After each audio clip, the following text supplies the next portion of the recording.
क्या नाम है आपका? अरुण कुमार। रामकोला नगर के निवासी हैं। अपना पूरा डिटेल बताइए, क्या बीमारी है? जीन्स बीमारी है हीमोफीलिया। उसके बाद हमारा पीजीआई इलाज चलता है। उसके बाद से यहाँ हम इस पर जाने से एकदम असमस्त हैं, लॉकडाउन होने से। हाँ, और किसी तरह हम प्रशासन से चाहते हैं कि हमको पीजीआई भिजवा दें। शरीर में काफ़ी दर्द रहता है। हाँ, शरीर में काफ़ी दर्द है।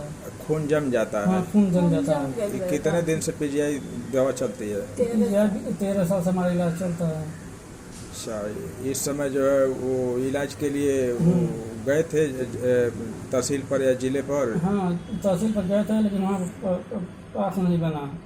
अच्छा, और घर में आपके कौन कौन हैं? केवल माता जी हैं और हम हैं। और कैसे आप दवा करते हैं, क्या धंधा करते हैं? कोई धंधा नहीं चलता, वही छोटा मोटा धंधा है। वो अगल बगल चंदा से हमारा मतलब दवा चलता है, वही